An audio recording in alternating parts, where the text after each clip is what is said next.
Music, sorry about that, but we don't need it because our next guest, Giles Andreae, is here. Chances are you've encountered his most famous creation at some point. Giles is the man behind the cartoon character Purple Ronnie. Ronnie, a small stick figure with a large oval body, turns 25 this year. Age hasn't dimmed Ronnie's popularity though.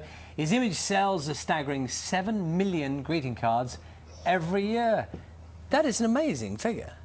It is quite a lot, but in Britain, you know, we have a culture of sending greetings cards. We send, I'm told, on average, the average Briton sends 50 greetings cards a year, which is more than anywhere else in the world. It's bizarre. 7 million of which, as you say, are Purple Ronnie cards.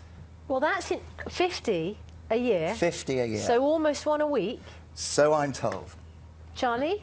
I must be largely ladies. I'll be bringing that statistic. My mum would have been at 100, I would have said. Yes. You see, because people are worried about sending cards at the moment, aren't they? Price of stamps going up. That's right. The growth of email. Absolutely, and Twitter and Facebook and all of that. But Ronnie is adapting, changing, in order to incorporate more electronic media. Because can you send Purple Ronnie emails?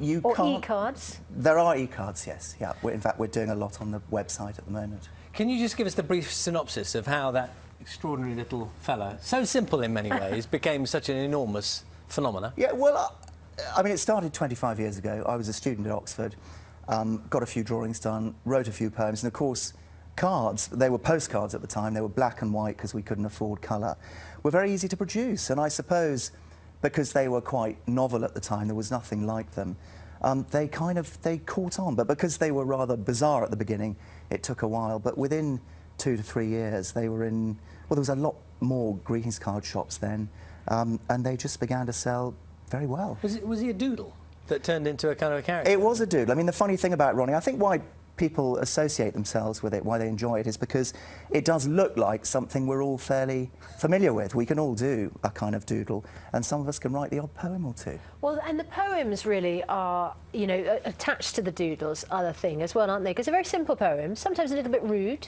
Sometimes, yes. You sometimes. know, playful, cheeky. in a childish kind of rude way. I hope so. It makes you yes. smile. Yeah. It is the beginning of the Olympics with women's football, and that has inspired you, hasn't it? Well, it has. I've been scribbling away this morning in the green room, and I've got a little poem here for our team to encourage them on today. It's like an unofficial opening ceremony, isn't it?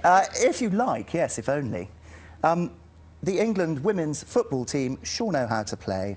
So come on, Hope, and all the girls, make Cardiff yours today. Simple, but to the point, and, yeah. and we all know the spirit in which it's written. Absolutely. Although I think they might like to be called the British women's. Oh, I'm so sorry. Oh, that's a good point. Terrible faux pas. Yeah. And they're playing in Cardiff. You're quite right. Well, I can edit Do a correction on that one. Yeah, we'll get it right when we put it up on Twitter. Yeah. Have you also written one about my esteemed colleague, Charlie State? Yes, I have. I see there are some charming pictures of you over there, and I hope that I seem to have got the hair of, what is it? Jedward hair. Well, there's a reason for that. I was talking to your producers about what your audience might know you for, and I've crystallised their thoughts into a couple of poems. So here's one for you, Charlie. He's a master of hard questions when he's live and on the air, but what really makes him famous is that splendid head of hair. Well, there you go. Yes.